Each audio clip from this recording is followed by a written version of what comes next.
اعوذ باللہ من الشیطان الرجیم، بسم اللہ الرحمن الرحیم۔ واتقوا یوما لا تجزی نفس عن نفس شیئا ولا يقبل منها عدل ولا تنفعها شفاعة ولا هم ينصرون۔ عزیز دوستو، السلام علیکم ورحمۃ اللہ وبرکاتہ۔ سورۃ البقرہ آیت نمبر 123 میں نے تلاوت کی ہے۔ اس آیت میں اللہ تعالی ہمیں قیامت کے دن کا نظارہ کراتا ہے کہ اس دن سے ڈرو کہ جس دن نہ کوئی آدمی کسی اور آدمی کا بدلہ بن سکے گا، اور نہ کسی کی کوئی سفارش کام آئے گی، اور نہ کوئی رشوت، نہ کوئی فدیہ، نہ کسی طرح کی کوئی چیز دے کر بندہ وہاں اپنی جان چھڑا لے گا۔ تو کوئی راستہ نہیں ہوگا اور نہ ہی کوئی مدد کی جائے گی۔ وہ دن بہت سخت ہوگا، اور اس دن سے اللہ تعالیٰ فرماتا ہے کہ ڈر جاؤ اور یہاں دنیا میں اپنے آپ کو بہتر بنا لو، ایمان کو اور اعمال صالح اختیار کر لو، تاکہ آخرت میں وہ دن جب قیامت کا آئے تو وہ دن بھی آپ لوگوں کے لیے بہتری کا سبب ہو۔ اللہ تعالیٰ ارشاد فرماتا ہے واتقوا، اور ڈرو، یومن، اس دن سے، یعنی وہ دن کون سا بھلا؟ قیامت کا دن، جس کی لمبائی جو ہے وہ 50,000 سال ہوگی۔ قرآن پاک میں اس کے بارے میں آتا ہے 50,000 سنہ، 50,000 سال کا ایک دن۔ اس سے اللہ تعالیٰ فرما رہا ہے کہ ڈرو۔ لا تجزی، لا نہیں، تجزی کا مطلب جزا ہونا، بدلہ ہونا، کفایت ہونا۔ کوئی کفایت نہیں کرے گا، نہ کوئی بدلہ بن سکے گا۔ نفس، کوئی جسم یا کوئی بندہ یا کوئی نفس، ان نفس، کسی اور نفس کا، یعنی کوئی بندہ دوسرے بندے کا بدلہ نہیں بن سکے گا وہاں پر، یعنی کسی بندے کو دوسرے بندے سے کوئی فائدہ نہیں ہوگا، نہ کسی بندے کی کوئی بات چلے گی۔ اس لیے اللہ نے فرمایا نا، نفس شیء، یعنی کسی چیز میں بھی، شیء کہتے ہیں چیز کو، کوئی چیز دے کر چھڑا نہیں سکے گا کوئی بندہ کسی کو۔ جیسے یہاں پر رشوت دے کے چھڑا لیتے ہیں، کوئی پیسے دے کے چھڑا لیتے ہیں، کوئی اگر مجرم ہوتا ہے تو کمپنسیشن جیسے ہوتی ہے وہ کر کے کسی کو چھڑا لیتے ہیں، یا سفارش سے چھوٹ جاتے ہیں۔ تو اللہ فرماتا ہے یہ باتیں وہاں ہونے والی نہیں ہیں۔ ولا یقبلو، ولا اور نہیں، یقبلو کا مطلب قبول کیا جانا، اور نہیں قبول کیا جائے گا، منہا، اس سے، یعنی بندے سے، عدل، بدلہ، یا کوئی کسی طرح کا مال، یا کوئی کسی طرح کی، جس کو ہم کہتے ہیں کمپنسیشن، کسی طرح کی کوئی قبول نہیں کیا جائے گا، کوئی بدلہ کچھ بھی قبول نہیں ہوگا۔ ولا تنفعها، اور نہ فائدہ دے سکے گی اس کو، شفاعت، شفاعت، اور شفاعت بھی فائدہ نہیں دے سکے گی۔ ولا ہم، اور نہ ہی وہاں، ہم ینصرون، اور نہ ہی وہ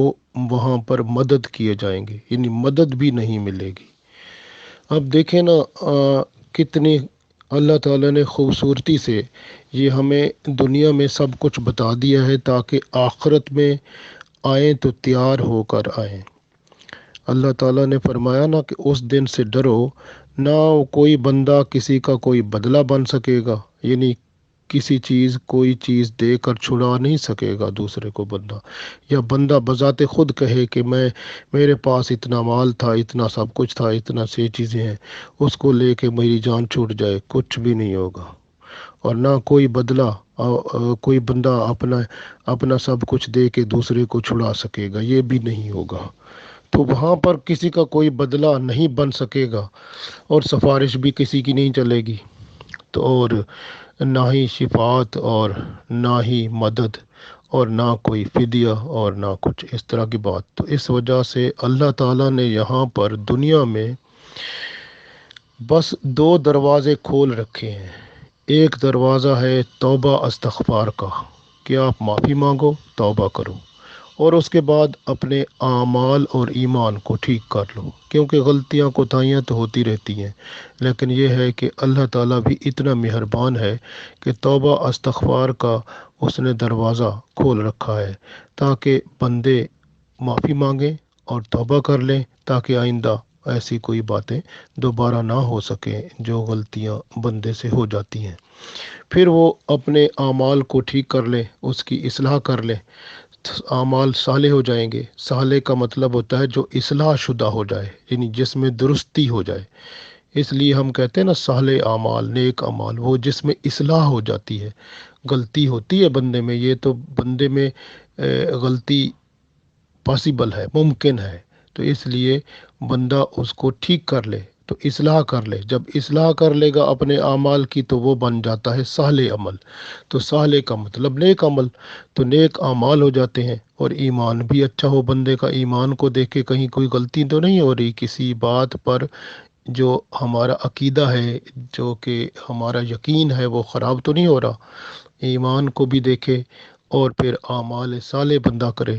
اور ساتھ توبہ استغفار کرتا رہے، کیونکہ غلطی کوتاہی ہوتی رہتی ہے۔ تو اس لیے پھر یہ دروازے کھلے ہوئے ہیں، ان سے فائدہ اٹھائے بندہ دنیا میں، تو پھر آخرت میں اس کے لیے کوئی پرابلم نہیں ہے۔ تو اس لیے اللہ تعالیٰ نے فرمایا اس دن سے ڈرو جب کسی شخص کو دوسرے کی جگہ پر بدلہ نہیں دیا جائے گا، اور ان سے کوئی عوض قبول نہیں کیا جائے گا،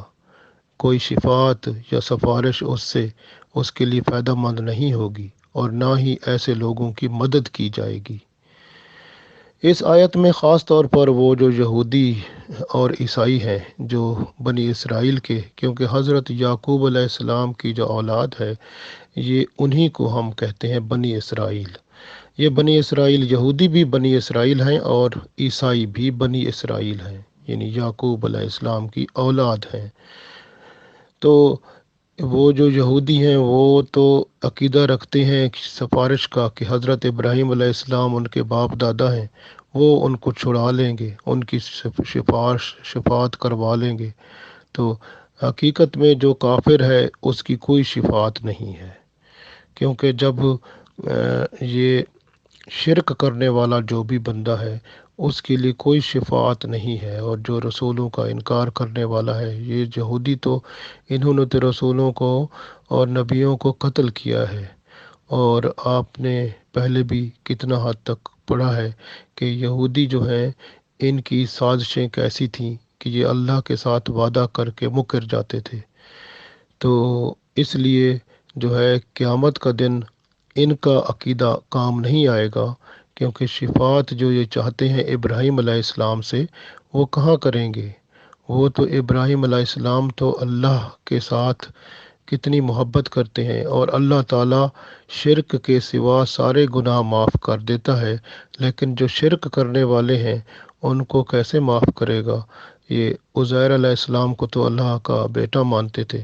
تو اس لیے شرک کرنے والے جو ہیں ان کے لیے کوئی سفارش، کوئی شفاعت وہاں نہیں ہوگی، چاہے وہ یہودی ہیں یا عیسائی، جیسے وہ کہتے ہیں حضرت عیسیٰ علیہ السلام نے ہمارے سارے گناہ اپنے سر لے لیے اور وہ دنیا سے رخصت ہو گئے سب گناہ لے کر، تو ہم جو مرضی کریں ہم جنتی ہیں۔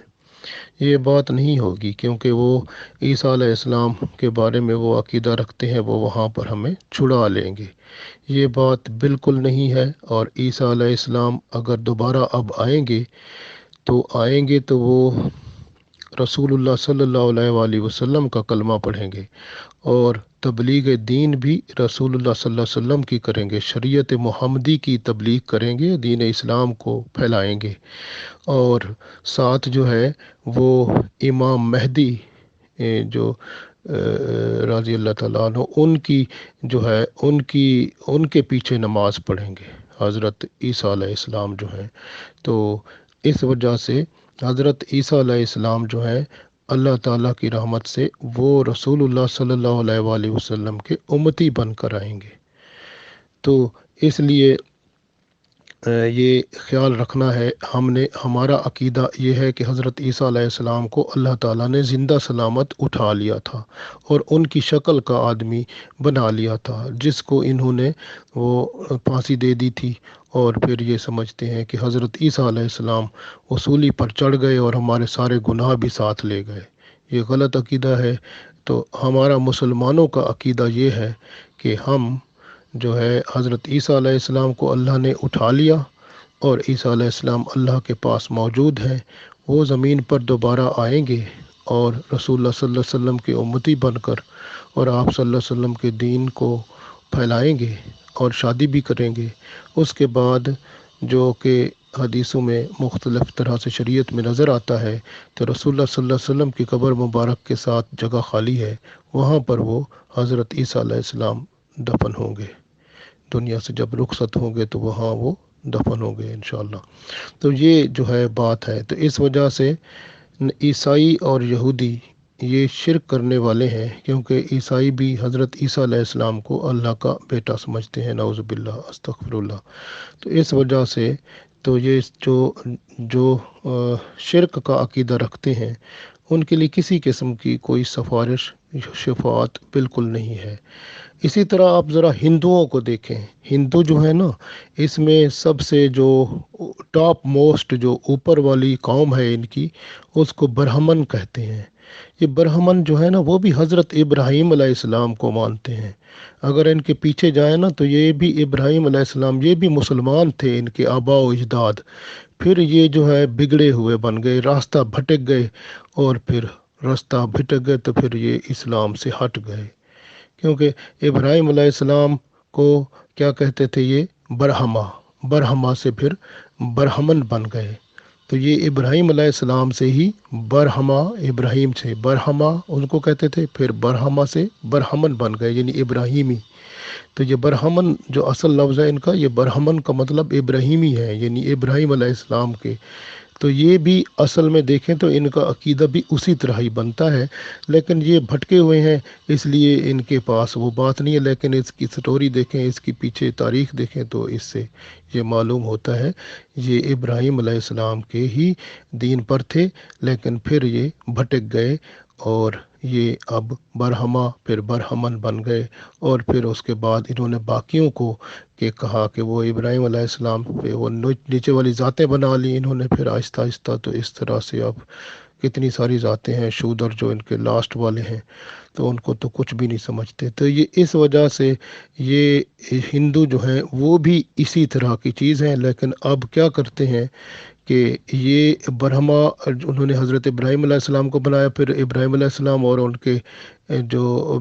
اولاد تھی ان کے بت بنائے، پھر اسی طرح سے بتوں کی پوجا میں لگ گئے، اور اب یہ بتوں کی پوجا کرتے ہی رہتے ہیں، مختلف اب بت بنا کے۔ اس کے بعد یہ سلسلے ان کے چلتے آئے ہیں اور چل رہے ہیں، اور اس میں بہت ساری باتیں جو اپنی طرف سے کتابیں تو نہیں رہیں، ان کے پاس کچھ بھی بات نہیں رہی، نہ صحیفے رہے کسی پیغمبر کے۔ اب یہ ان کی اپنی ہی کتابیں اور اپنی ہی باتیں ہیں، جن کے مطابق یہ زندگی گزار رہے ہیں۔ تو اس لیے یہ بھی یہی عقیدہ، یہ بھی شرک کرتے ہیں۔ تو مشرک جو ہوتا ہے، جو کافر ہوتا ہے، اس کے لیے کوئی سفارش نہیں ہے۔ ہاں البتہ جو مسلمان ہے اس کے لیے شفاعت کا حق ہے، لیکن وہ جیسے جو بندہ قرآن پاک کے ساتھ محبت کرتا ہے لیکن دین اسلام پر بھی چلتا ہے، تو قرآن پاک بھی بندے کی شفاعت کرے گا۔ رمضان شریف روزے رکھنے والے جو بندے ہیں، رمضان شریف بھی بندے کی شفاعت کریں گے، رسول اللہ صلی اللہ علیہ وسلم شفاعت کریں گے، حافظ قرآن جو ہوتے ہیں وہ بھی شفاعت کریں گے۔ تو اس طرح شفاعت جو ہے وہاں پر یہ حق ملے گا، اللہ تعالیٰ عطا فرمائے گا یہ، اس لیے۔ لیکن یہ بات ذہن میں رکھنے والی ہے کہ دنیا میں نہ کوئی جیسے ہم فدیہ، جرمانہ، رشوت، سفارش دے کر بندہ اپنے کام کرا لیتا ہے، وہاں پر ایسے نہیں ہوگا۔ تو اس وجہ سے اگر گناہ گار جو ہوگا گناہوں کی وجہ سے جہنم میں جائے گا، چاہے مسلمان بھی ہے تو وہ، لیکن اس لیے میں نے عرض کیا کہ اللہ نے جو دروازہ کھول رکھا ہے توبہ استغفار کا، تو توبہ استغفار کو جو ہے وہ بندہ وہ روزانہ جو ہے وہ ہر وقت بلکہ اپنے ساتھ رکھ کے جب بھی غلطی ہوتی ہے توبہ استغفار کر لے، اور اس کے بعد ایمان اور اعمال کی اصلاح کر لے۔ تو اصلاح کر کے بندہ پھر جس طرح دیکھیں نا، اللہ تعالیٰ نے آدم علیہ السلام کو بنایا، مٹی کو پانی میں زیادہ دیر تک بھگو کر رکھ دیا گیا تو لیسدار ہو گئی، چپکنے والی ہو گئی۔ وہ چپکنے والی مٹی سے تو بنا ہے نا، تو اس لیے یہ دنیا کے ساتھ مٹی سے بنی ہوئی جو بھی چیزیں ہوتی ہیں، یعنی مٹیریلسٹک ہو جاتا ہے نا بندہ، تو مٹی سے بنی ہوئی چیزوں کے ساتھ یہ بھی چپک جاتا ہے، یعنی دنیا کی چیزوں کے ساتھ اس ایسے چپک جاتا ہے، اس کو محبت ہو جاتی ہے۔ اللہ کے ساتھ محبت نہیں رکھتا، کیونکہ اس کو بنایا ہی ایسے گیا تھا۔ تو پھر کیا ہوا کہ اپنی فطرت یعنی مٹی کی طرح یہ چپک جاتا ہے، تو پھر دوسرے لفظوں میں ہم کہیں کہ کھپ جاتا ہے، پھر پھنس جاتا ہے۔ لیکن یہ ہے کہ اگر وہ یہ سمجھے کہ اللہ تعالیٰ جو ہے وہ بندے کا خالق اور مالک ہے، اس نے بندے کے جسم کو چلانے کے لیے روح رکھی ہے، روح کی طرف بھی بندہ غور کرے تو پھر اللہ کی رحمت سے وہ آگے بڑھ جاتا ہے، ورنہ اسی میں پھنس جاتا ہے۔ تو اس لیے آدم علیہ السلام کو بھی اللہ تعالیٰ نے دیکھے نا مورتی بنا کر رکھ دیا تھا، اور کافی عرصہ تک وہ پڑا رہے تھے، اور پھر ابلیس جو تھا وہ اس مورتی کے گرد چکر لگاتا رہتا تھا، اور کبھی کبھی اس آدم علیہ السلام کا جو ڈھانچہ بنا ہوا تھا اس کے اندر سے آواز بھی وہ لگاتا تھا، اور اس کے اندر منہ کس منہ سے چلا جاتا تھا، اور وہ آگے ادھر کمر سے ادھر سے نکلتا تھا۔ تو یہ ابلیس ایسا کام کرتا تھا، اور اس نے دیکھا تھا کہ پیٹ بھی اس کا ہے، تو اس نے کہا کہ یہ فائدہ مند چیز ہے، کل کو اس طرح سے اگر موقع ملا تو اس کو نقصان پہنچانا ہوا تو گمراہ کرنے کا کام ہوا تو میں اس کو گمراہ کر سکوں گا۔ تو اس طرح کی چیز تھی یہ ابلیس جو تھا تو یہ شروع سے ہی ہمارا دشمن ہے، اور یہ ہمیں ہمیشہ کوشش کرتا ہے کہ اسلام سے ہٹانے کی، دین سے ہٹانے کی، اللہ کے راستے سے ہٹانے کی۔ اب سب سے بڑی بات دیکھ لینا، یہ اللہ تعالیٰ کا عرش پانی پر تھا، اب شیطان نے کیا کیا ہوا ہے کہ یہ اس نے اپنا عرش پانی، اپنا کرسی جو ہے اپنی جو جس پہ بیٹھتا ہے یہ پانی پر رکھی ہوئی ہے، تو یہ اپنے آپ کو بڑا وہ سمجھتا ہے۔ لیکن یہ ہے کہ ہمیں اللہ تعالیٰ پر مکمل ایمان رکھنا ہے، اور شیطان سے دور رہنا ہے، اللہ تعالیٰ سے مدد مانگنی ہے کہ شیطان سے وہی بچا سکتا ہے۔ اور یہاں پر ایک بات خیال رکھنی ہے کہ یہ جو بنی اسرائیل تھے، یہ بنی اسرائیل چاہے وہ یہودی ہوں یا عیسائی ہوں، یہ پیغمبر کی اولاد تھے، حضرت یعقوب علیہ السلام کی اولاد تھے۔ تو اللہ نے فرمایا تھا ان کو میں نے عزت دی، احترام دیا، دنیا میں پورے جہانوں پر ان کو فضیلت دی۔ اب دیکھیں کہ ہمارے لیے جو رسول اللہ صلی اللہ علیہ وسلم کی اولاد ہے وہ قابل عزت ہے، ہمیں ان کی عزت کرنی ہے، اور رسول اللہ صلی اللہ علیہ وسلم کی اولاد میں جو نیک ہیں، پرہیزگار ہیں، وہ بہت ہی قابل عزت ہیں۔ اور آپ کو پتہ ہے امام مہدی جو ہوں گے وہ رسول اللہ صلی اللہ علیہ وسلم کی اولاد سے ہی آئیں گے، اس لیے آپ صلی اللہ علیہ وسلم نے فرمایا تھا نا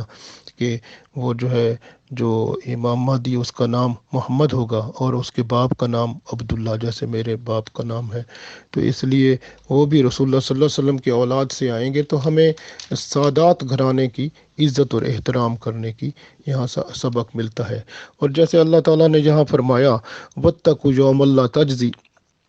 اس دن سے ڈرو کیونکہ وہ دن بہت سخت ہوگا، 50,000 سال کا دن ہوگا، اور دودھ پلانے والی جو ہے وہ بچوں کو دودھ پلانا بھول جائیں گی، اور جو حاملہ عورت ہوں گی حمل گرا دے گی۔ اور حضرت حذیفہ رضی اللہ تعالیٰ عنہ سے جیسے یہ قیامت کی نشانیاں ملتی ہیں کہ سورج مغرب سے طلوع ہو جائے گا، پھر توبہ کا دروازہ بند ہو جائے گا، دعوت الارض یعنی ایک بہت بڑا جانور نکلے گا جیسے ڈائنوسور ہوتا ہے ایسے، تو وہ جو ہے نا پھیلے گا، اور اسی طرح سے یاجوج موجوج آئے گی، اور پھر دجال ظاہر ہوگا، اور عیسیٰ علیہ السلام آئیں گے، امام مہدی کا ظہور ہوگا، اور پھر دھواں نکلے گا، 40 دن تک لپیٹ لے گا زمین کو، پھر ٹھنڈی ہوا آئے گی، جو ایمان والے ہیں سارے فوت ہو جائیں گے، کافر ہی باقی رہ جائیں گے، اور پھر کافروں پر قیامت قائم ہو جائے گی۔ اور پھر زلزلے بھی تو آنے ہیں، زلزلے 3 جگہوں پر آئیں گے، مشرق، مغرب اور جزیرۃ العرب میں، تو یہ بہت بڑے بڑے زلزلے ہوں گے۔ اور اسی طرح پھر یمن سے آگ نکلے گی، تو وہ آگ جو ہے وہ ایسی پھیلے گی، سب کو ایک جگہ پر اکٹھا کر دے گی اور وہاں پر حساب کتاب شروع ہوگا۔ اور ایک جگہ یہ بھی آتا ہے کہ مدینہ شریف پہ جو ہے وہ بھی ویران کر دیا جائے گا، اور خانہ کعبہ کو بھی منہدم کر دیا جائے گا، اور قرآن مجید کو اٹھا لیا جائے گا، اور اس کے صفحے جو ہیں وہ صاف ہو جائیں گی۔ قرآن کو کھولیں گے تو وہ صاف ورقے نظر آئیں گے، اس پر عبارت نظر نہیں آئے گی، اور جو حافظ قرآن ہوں گے ان کے دلوں سے قرآن پاک اٹھا لیا جائے گا، ان کو بھول جائے گا۔ اس طرح سے یہ ہے کہ یہ قیامت کا دن بہت سخت ہوگا، اس لیے اللہ تعالیٰ ارشاد فرما رہے ہیں وَاتَّقُوا، اور ڈرو، یومن، اس دن سے، لا تجزی، جس دن کوئی جزا نہیں پائے گا، نفس عن نفس، یعنی کوئی بندہ دوسرے بندے کے لیے جزا کا باعث نہیں بنے گا، اس کو کوئی فائدہ نہیں پہنچا سکے گا شیئن، کسی چیز میں، ولا یقبل منہا، اور نہ قبول کی جائے گی کسی سے، عدل، نہ کوئی بدلہ کسی چیز کا، جیسے کمپنسیشن کے طور پہ یا اس کے بدلے میں کچھ دینا قبول نہیں کیا جائے گا، ولا تنفعها شفاعت، اور شفاعت کا کوئی، کافروں کو کوئی شفاعت نہیں ملے گی۔ مسلمانوں کے لیے میں نے عرض کیا کہ وہ صرف شفاعت کا دروازہ کھلے گا، لیکن وہ یہ نہیں ہے کہ وہ اللہ ہی جانتا ہے کیسے کھلے گا اور کب ہوگا، لیکن یہ ہے کہ کس کے لیے شفاعت ہوگی اب یہ اللہ جانتا ہے، لیکن شفاعت کا حق مسلمانوں کو ضرور ملے گا۔ جیسے میں نے عرض کیا حافظ قرآن ہوگا وہ بھی شفاعت کریں گے، اور اسی طرح وہ کہتے ہیں شفاعت ان کو کریں گے جو جہنم میں گئے ہوئے ہوں گے، وہاں پر عذاب میں ہوں گے، تو اس لیے عذاب میں جانا بڑا مشکل کام ہے۔ آپ دیکھیں کہ یہاں پر آگ جو ہے اپنے ہاتھ میں رکھیں نا، ذرا پتہ چلے کتنا دیر تک آگ کو اپنے ہاتھ کو جلائیں، آگ میں کتنی دیر تک آپ جلا سکتے ہیں، تو اگر وہاں پر کچھ عرصہ کے لیے پھینک دیا جائے تو آپ خود سوچیں کہ کتنا مصیبت ہوگی۔ تو اس لیے توبہ استغفار کر لیں، کیونکہ وہاں پر جو ہے یہ جو ہے بڑا مشکل کام ہوگا، اور اللہ فرماتا ہے وَلَا هُمْ يُنصَرُونَ، اور نہ وہاں پر کوئی مدد دی جائے گی، تو اس لیے جو ہے یہ کوئی مدد بھی نہیں ہوگی۔ اور اپنے آپ کو خیال رکھے بندہ، اور ہمیں اللہ تعالیٰ سے ہر وقت دعا کرنی چاہیے توبہ استغفار کر کے، کہ اللہ تعالیٰ ہمارے سب گناہ معاف فرمائے اور ہمیں اپنے پیاروں میں داخل فرمائے، اور ہمیشہ ہمیں استقامت دین عطا فرمائے، قرآن و سنت کے مطابق ہمیں چلا کے اس دنیا میں اور آخرت میں کامیاب فرمائے، آمین۔